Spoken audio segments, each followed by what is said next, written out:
Hey guys, welcome to WiFi classes.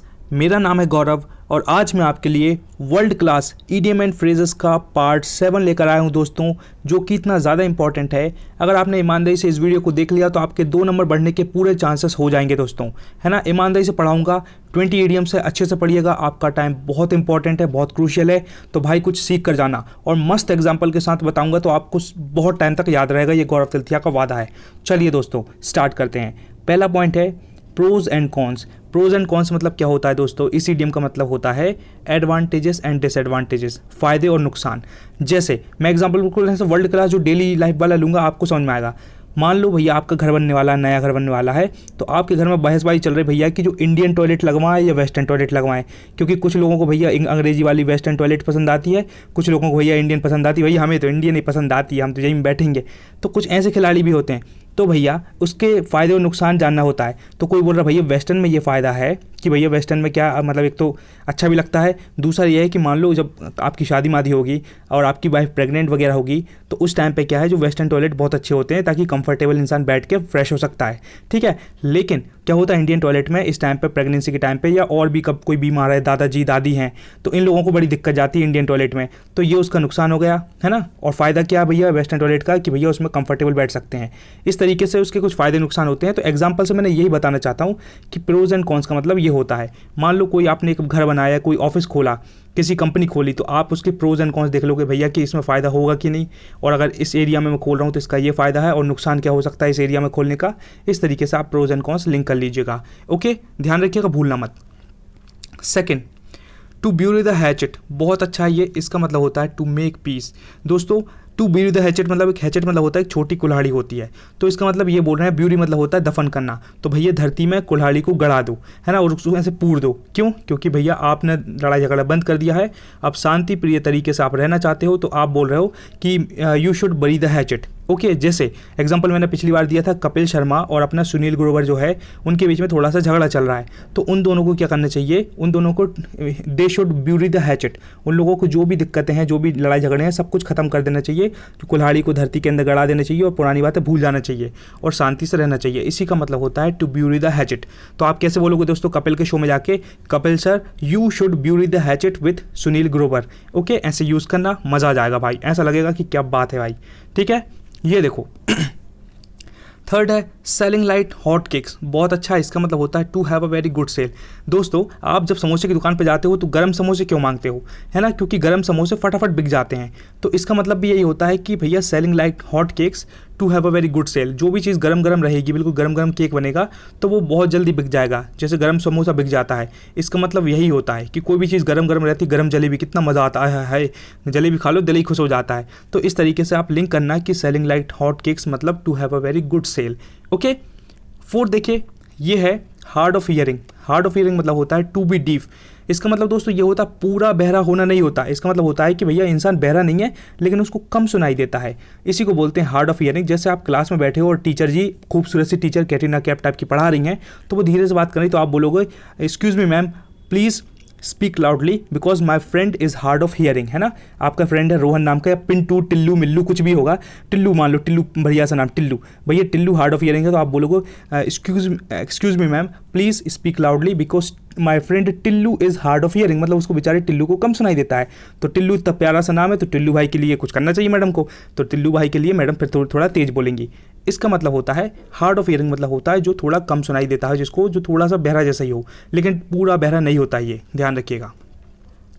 अब देखो fifth है बहुत ही शानदार, ड्रेसिंग डाउन मतलब होता है टू गिव स्कोल्डिंग। दोस्तों ड्रेसिंग डाउन से मैंने एक, आपने मूवी देखी हाउसफुल, उसमें क्या होता है कि वो अक्षय कुमार का एक दोस्त रहता है ना, है ना, तो उसकी बेइज्जती कर देता है कौन, एक बंदा रहता है, वो काला काला सा बंदा है, क्या नाम है उसका, तो वो उसको बोल देता है कि समोसा नीचे रख, इस तरीके से, याद है आपको, समोसा नीचे रख बोल देते, तो बेचारे को उसको हार्ट अटैक आ जाता है, ठीक है, उस बंदे को जिससे बोलते हैं वो।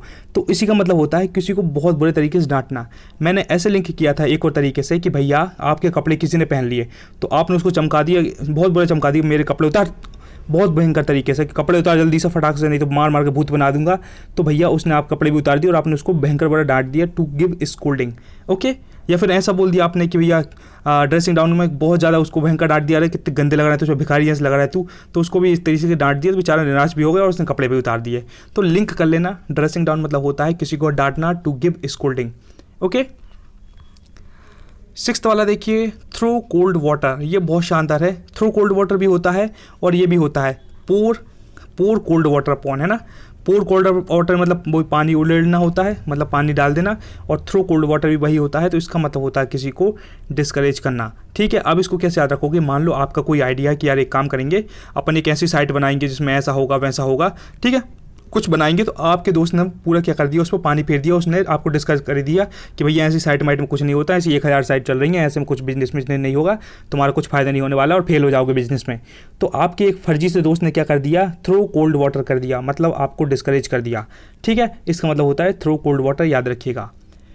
7th देखिए, ये बहुत अच्छा है, बट इन मतलब होता है इंटरप्ट करना। ये तो सीधा सीधा लग रहा है, जब आप 2 बंदे कोई बात कर रहे हो, है ना, और तीसरा बंदा आके बीच में आप बोल रहे हैं ये काम करेंगे, अपन घूमने चलेंगे, तो ये बंदा आके अरे भाई बट ऐसा करते हैं, अपन वैसा करते हैं। तो मैंने इसे लिंक कर लिया कि जो बट जो बीच में करता है ना, वो इंटरप्ट ही करता है कि ऐसा करेंगे लेकिन ऐसा करेंगे, तो इंटरप्ट करना होता है बट इन। ठीक है, समझ में आ गया।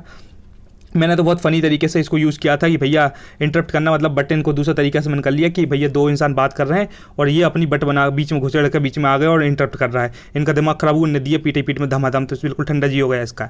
ठीक है, वैसे लिंक कर लिया था मैंने फ़नी तरीके से, आप भी जैसे याद हो वैसा कर लीजिएगा। 8th, carry the ball. बहुत अच्छा है ये, कैरी द बॉल होता है टू बी इन चार्ज। दोस्तों ये ऑर्गेनाइजेशन में आता था, बड़ी बड़ी ऑर्गेनाइजेशन जो होती हैं वो क्या करती है, जैसे कोई लीडर है ना, लीडर पहले काम संभालता था, पूरे इतने लोगों को देखता था, 4 लोगों को, लेकिन अब लीडर ने क्या कर दिया, एक बंदा हायर कर लिया और उसको काम दे दिया, अब वो इन 3-4 लोगों को देखता है। तो बस अब क्या बोल रहे हैं कि he is carrying the ball. पहले ये कर रहा था, कैरी द बॉल ये कर रहा था, पूरा देख रहा था, लेकिन now that person is carrying the ball. तो आप बस ये याद रखिएगा, कैरी द बॉल मतलब होता है टू बी इन चार्ज, किसी चीज़ का इंचार्ज होना, किसी चीज़ का ध्यान रखना, किसी चीज़ पे मतलब निगरानी रखना। ओके, 9th देखिए, 9th दोस्तों, कैप इन हैंड। बहुत अच्छा ये भी, इन अ रिस्पेक्टफुल मैनर।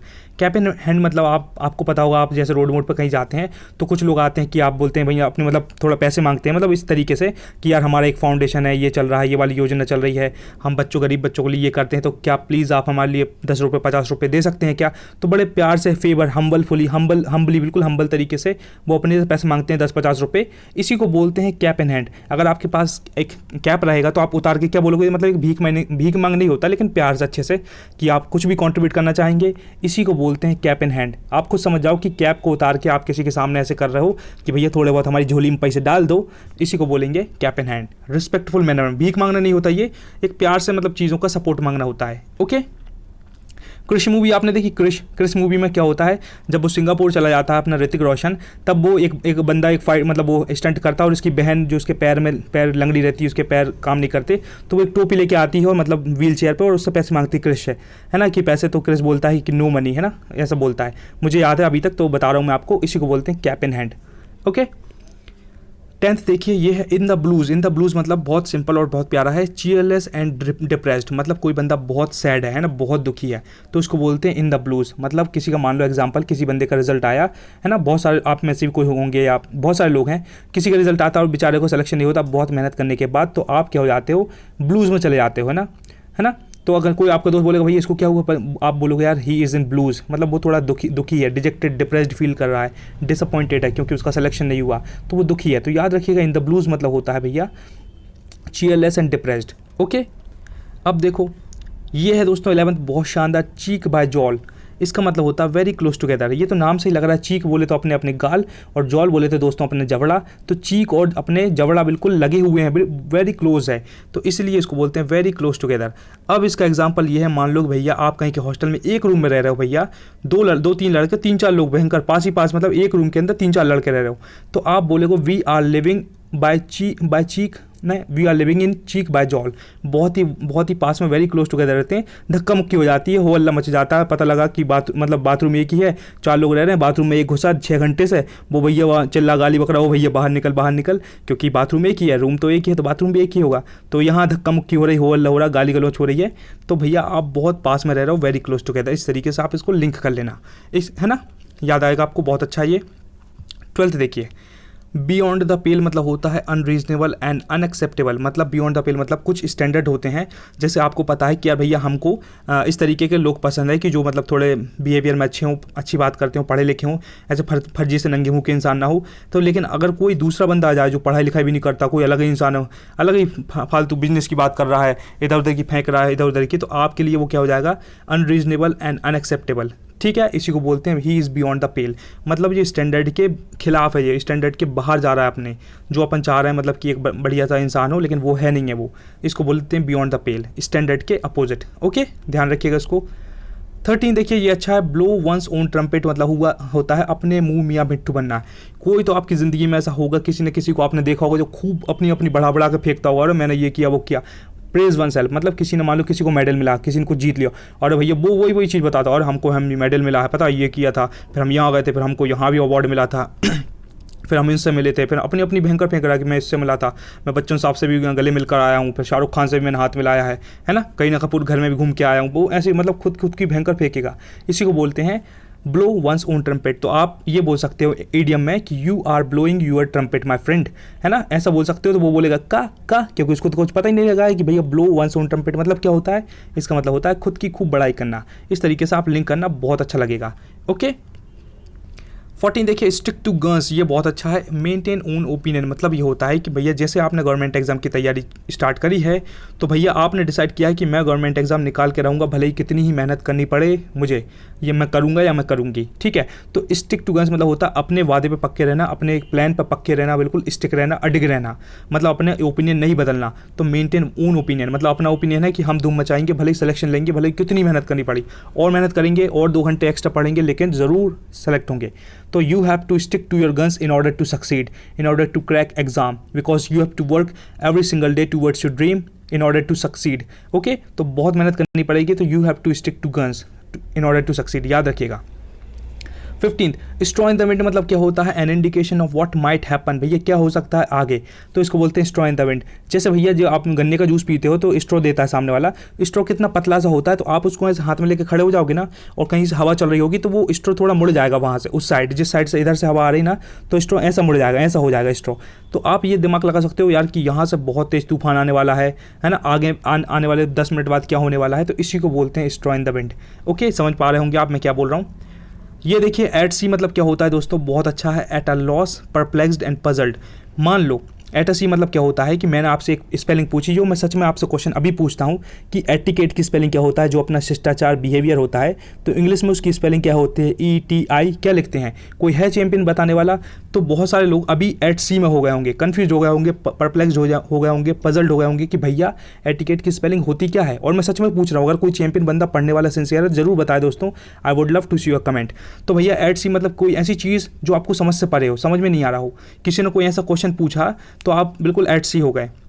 जैसे आप किसी बोलोगे, किसी ने बोला कि 1526 में कौन सा बैटल हुआ था, तो आप बोलोगे आई वॉज एट सी, मुझे समझ में नहीं आया कि भैया 1526 में कौन सा बैटल हुआ था, पता ही नहीं चल रहा। इसी को बोलते हैं कन्फ्यूज होना, एट अ लॉस। ध्यान रखिएगा, भूलना मत भाई। बहुत अच्छा, बहुत ईमानदारी से पढ़ा रहा हूँ, और मैं उम्मीद करता हूँ कि आप भी बहुत सिंसियर होंगे, बहुत डेडिकेटेड होंगे, और ज़रूर अच्छा करेंगे अपनी लाइफ में। तो अच्छे से पढ़ना भाई, टाइम कभी लौट कर नहीं आएगा, समझ लेना इस बात, गौरव तिलथिया की, है ना। 17 फेस द म्यूजिक होता है बी पनिश्ड, है ना, और मतलब बियर द कॉन्सिक्वेंसेस भी होता है। जैसे भैया आपने डिसाइड किया, मेरा नाम है गौरव तिलथिया, मैं अपने घर वालों से बोल रहा हूँ कि भैया मैं निकल रहा हूँ हीरो बनने के लिए, बॉलीवुड इंडस्ट्री में जाऊँगा और अपना नाम बनाऊंगा, ऐसी की तैसी कुछ भी हो या भयंकर मेहनत करूंगा मैं। लेकिन घर वाले बोल रहे हैं कि भैया मत जा यार, बहुत दिक्कतें, बहुत स्ट्रगल है और वो। तो आप बोल रहे हो कि यार जो भी होगा doesn't matter what, I will face the music, उसके परिणाम जो भी होंगे, जो भी दिक्कतें होंगी मैं फेस करूंगा, है ना। तो आप बोलोगे प्लीज़ लेट मी गो, मुझे जाने दो, because I will face the music, जो भी है मैं अपने मतलब दिक्कतें जो होगी, जो उसका खामियाजा भुगतना पड़ेगा मैं भुगतूंगा। तो मैं यही बोलूँगा, मुझको प्लीज़ जाने दीजिए, एंड जो भी होगा I will face the music. इस तरीके से बोल सकते हो आप इसको, मतलब जो भी पनिशमेंट होने वाला है, दिक्कतें होने वाली, वो मैं खुद फेस करूंगा। तो इसी को बोलते हैं फेस द म्यूजिक, लिंक करने की कोशिश करिएगा। ओके, 18 था व्हील एंड वो मतलब होता है सुख और दुख, in good times and bad times. कोई आपका देखो, आपके घर में कोई ना कोई क्या माँ बहन भाई सब लोग होंगे जो आपके सुख दुख में आपका साथ देते होंगे, क्योंकि मुझे लगता है दुनिया में सिर्फ अपनी फैमिली के अलावा कोई ज़्यादा केयर नहीं करता है। इतने एक्सपीरियंस के बाद मुझे यही पता चला है कि घर वालों में ज़्यादा वेल विशर कोई नहीं होता है, इवन आपकी गर्लफ्रेंड भी नहीं होती है, ठीक है। तो व्हील एंड वो मतलब होता है गुड टाइम्स और बैड टाइम्स में जो आपके साथ दे उसी को बोलते हैं व्हील एंड वो। तो इसलिए घर वालों को बहुत रिस्पेक्ट करो दोस्तों। जब से मैं मतलब कुछ बुक्स पढ़ना स्टार्ट करी है तो मैं बहुत ग्रेटिट्यूड में रहता हूँ, ग्रेटफुल रहता हूँ। अपनी मम्मी को खाना बनाने पे थैंक्स बोलता हूँ, भाई को भी थैंक्स बोल देता हूँ, बहन को थैंक्स बोलता हूँ छोटी छोटी चीज़ों पे। और इवन मेरे घर में पंखा चलता है तो उसके लिए थैंक यू बोलता हूँ कि thank you God for providing this awesome fan, कि मैं हवा ले रहा हूँ। इंटरनेट है तो उसके लिए थैंक यू बोलता हूँ, thank you God for providing this internet, है ना। और ग्रेटफुल रहता हूँ कि यार इतना प्यारा सा बिस्तर सोने के लिए, शानदार वाला गद्देदार तकिया है, और मेरे पास इंटरनेट है, मतलब 24 आवर्स इंटरनेट चल रहा है, मेरे पास वर्ल्ड क्लास 14,000 का शानदार वाला फ़ोन है। तो मैं बहुत ग्रेटफुल रहता हूँ। तो आप भी रहिएगा, आपको बहुत अच्छा लगेगा। आज आप सोएंगे ना दोस्तों, मेरी बात पे याद करिएगा, बहुत मतलब मेरी याद आएगी कि गौरव सही बोल रहा था। जब आप सोओगे ना तो ऐसा बोलना thank you God for providing me this awesome blanket, पूरा कपड़े और शानदार पंखा, कूलर, एसी। तो बहुत अच्छा लगेगा, छोटी छोटी चीज़ों में बहुत मज़ा आएगा। और जब खाना खाओगे ना तब भी बोलना I am really grateful for this awesome food. जब ठंडा पानी पियोगे फ्रिज का ना तो सब फील करना और थैंक यू बोलना गॉड को कि मुझे ठंडा पानी मिल रहा है पीने को। लोगों को राजस्थान में 10-10 किलोमीटर जाते हैं और पानी नहीं मिलता है लोगों को, तो तुम पानी पी रहे हो तो यू शुड बी ग्रेटफुल। बहुत खुश हो जाओगे दोस्तों, और यही असली सक्सेस है। सक्सेस इज मतलब जस्ट अ फीलिंग, एक शानदार फीलिंग है। जिस दिन आप ग्रेटफुल रहना सीख गए ना तो आप सक्सेसफुल हो जाओगे। और अभी आप हो, अगर आप इस फ़ोन में वीडियो देख रहे हो ना तो आप सक्सेसफुल हो। आपके पास बहुत सारी चीज़ें हैं जिसमें आप कुछ भी कर सकते हो, है ना, बहुत खुश रह सकते हो। बस इतनी कहूँगा, ज़्यादा वीडियो हो जाएगा, बड़ा सेंस नहीं निकलेगा, बट आप फील करना दोस्तों मैं क्या बोल रहा हूँ। 19 था ड्रॉप इन द बकेट, मतलब होता है वेरी इंसिग्निफिकेंट अमाउंट होता है, मतलब कोई बड़ी चीज़, मतलब ड्रॉपिंग इन द बकेट। जैसे मैं बता रहा हूँ एग्जांपल, मेरा इकोनॉमिक्स का जो सब्जेक्ट था, इकोनॉमिक्स में मेरा नॉलेज बिल्कुल कम था, बिल्कुल बहुत ही कम था। तो मैं क्या बोलूँगा, the knowledge in the economics subject was just a drop in the bucket. My knowledge in the economic subject was like a drop in the bucket. मतलब एक पूरी की पूरी बाल्टी में एक बूंद के बराबर नॉलेज था मेरा इकोनॉमिक्स, लेकिन मैंने रोज़ थोड़ा थोड़ा पढ़ना चालू किया तो अब मेरा लेवल बहुत अच्छा हो गया है। तो आप इस तरीके से बोल सकते हो ड्रॉप इन द बकेट, मतलब इतनी बड़ी बाल्टी में सिर्फ एक बूंद पानी है तो कितना कम है, बहुत वेरी इनसिग्निफिकेंट अमाउंट। ओके, याद रखिएगा। ये देखिए दुनिया का सबसे खतरनाक और बहुत शानदार, टू पिग आउट मतलब क्या होता है दोस्तों, to eat a lot very quickly, मतलब पिग आउट मतलब सुअर किस तरीके से फटाफट खा लेती है। तो भैया 5 करोड़ का क्वेश्चन ये है कि सुअर का प्रिय भोजन क्या है। 5 रुपये उसके लिए पेटीएम पे इनाम है भैया। अगर किसी ने शानदार तरीके से एक्सप्लेन कर दिया कि भैया सुअर का प्रिय भोजन क्या है तो वो आंसर बताए, 5 रुपये पेटीएम में पहुंच जाएंगे। चलो, तो टू ईट वेरी क्विकली इसी को बोलते हैं। और एग्जांपल ये है कि जो बफर सिस्टम में लोग जाते हैं ना, जो कुछ भयंकर नंगे मुंह के टाइप के लोग रहते हैं, उन्होंने कहा भैया क्या पता बफर सिस्टम में कल हो ना हो, तो अब चलो। तो बफर सिस्टम में सबसे लोग प्लेट लेंगे, प्लेट में फिर लेंगे पूड़ी के बाद लेंगे पनीर की सब्जी, और पनीर की सब्जी इतनी लेंगे, उन्होंने बोला कि कल जिंदगी जिएंगे कि नहीं, अभी ले लो जो लेना। फिर लेंगे 4 गुलाब जामुन, और गुलाब जामुन की चाशनी बह रही यहाँ वहाँ, फिर चावल, फिर दाल, और चाशनी बह के यहाँ जा रही है, और दही बड़े के बीच में लगे, दही बड़ा बोल रहा है अरे भैया तुम कहाँ घुस रहे हो बीच में। तो मतलब पूरी फुल कर लेंगे और एक पानी की गिलास रख लेंगे, और फिर जब उधर खाएंगे बैठ के तो भैया 3 घंटे तक खाना खाएंगे, और खाते खाते लास्ट में जाते जाते 4 गुलाबन और पेल के निकलेंगे, है ना, पेट पे ऐसे हाथ फेर के, हाँ भाई आ गया मज़ा आप तो, है ना। तो ऐसा करते हैं लोग, कुछ लोग, क्योंकि बहुत भुक्कड़ होते हैं, मैंने देखा, और सच में बहुत बेकार तरीके से खाते हैं। उन्होंने सोचा है कि आज फ्री का है तो लपेट लो जितना लपेट सकते हो। बस इतना याद रखने की बात है, कॉमेडी वाली बातें ये तो। चलो छोड़ो, टाइम वेस्ट होगा आपका, ज़्यादा बात करेंगे तो। Thanks for watching this video दोस्तों। अगर वीडियो पसंद आया हो, मज़ा आया हो, और चेहरे पे आपके स्माइल आई हो, और आपको कुछ सीखने को मिला हो, तो प्लीज़ कमेंट करके मुझे बता दें। I would love to see your comment. मुझे बहुत अच्छा लगता है कोई कमेंट करता है, तो मैं सबके कमेंट पढ़ता हूँ और एक एक बंदे के रिस्पॉन्स करता हूँ। हमारा नया चैनल है ना, तो हमें आपके सपोर्ट, कमेंट, हर चीज़ की ज़रूरत है। तो ज़रूर अपना पॉइंट रखिएगा। शेयर अपने एक बेस्ट फ्रेंड को कर दो जिसकी आप केयर करते हैं, जिसको आप प्यार करते हैं। कोई ना कोई तो आपके छोटे भाई बहन, बड़े पापा के लड़के बच्चे, मामा के बच्चे होंगे जो एक्सपेक्ट करते होंगे कि आप अच्छी चीज़ बताएं उनको। तो प्लीज़ शेयर करिए, उनको कहिए अभी से पढ़ाई चालू करिए, ताकि आने वाले समय में आप योद्धा बन जाओ और एक ही बार में एग्जाम क्रैक कर जाओ। तो प्लीज़ शेयर करिए, आपके सपोर्ट को बहुत ज़रूरत है। आपके सपोर्ट के बिना बहुत दिक्कत हो जाती है दोस्तों। प्लीज़ सपोर्ट करिए, शेयर करिए। नया चैनल हमारा, मतलब it's my humble request to you please share this video. Subscribe कर लें अगर शानदार ऐसे ऑसम वीडियो चाहिए with the help of tricks, क्योंकि मैंने जीके के और 350 से ज़्यादा वीडियो अपलोड हो चुके हैं दोस्तों हमारे चैनल पर। मेरी सिस्टर और मैंने पढ़ाए हैं जीके के, तो I challenge you with due love and respect. जिस वीडियो को देख लोगे ना दिल खुश हो जाएगा, चेहरे पे स्माइल आएगी, क्योंकि मैंने सारा ट्रिक्स की हेल्प से बढ़ाया है। तो अभी डिस्क्रिप्शन में आपकी हेल्प करने के लिए मैं कुछ वीडियोस डाल दूंगा जीके के with the help of tricks. अगर आप इंटरेस्टेड हो, लगता हो कि यार गौरव ने सही पढ़ाया है तो बाकी चीज़ भी अच्छी पढ़ाई होंगी, तो please just give it a shot. Give it a shot मतलब होता है एक बार ट्राई करना दोस्तों, जाके देखना, दिल खुश हो जाएगा। आप कहेंगे यार कि अब जाकर चैनल मिला वर्ल्ड क्लास वाला, है ना। और लास्ट बात यह है दोस्तों, दुनिया की सारी बात अलग और एक बात अलग, revision is the key. Never underestimate the power of revision. बार बार जितने भी चैंपियन बने हैं दोस्तों, IAS IPS 5-5-6 घंटे हर दिन पढ़ाई करते हो, तो हर दिन कंसिस्टेंटली जब जाके वो चैंपियन बने हैं। If you really want to be a champion like them, then you have to pay the price for working hard every single day towards your dream. 5 से 6 घंटे हर दिन पढ़ो और कंसिस्टेंट पढ़ोगे तो खुद को प्राउड फीलिंग आएगी कि yes I am working hard for my dream. Okay, बहुत मेहनत करना, बार बार रिवीजन करना जब तक याद नहीं हो, बार बार देखना दोस्तों, प्लेलिस्ट में डालना। और जब पार्ट 7 है तो पार्ट 6 तक और देख लेना। 7 दूनी 14, 140 ईडीएम हो जाएंगे तो फोड़ दोगे आप एग्जाम में। जरूर पढ़िएगा। चलो, थैंक यू सो मच दोस्तों। डिस्क्रिप्शन जरूर चेक करना if you really want your growth. And thank you so much. Never ever give up, be consistent towards your goal and be proud of who you are. Okay.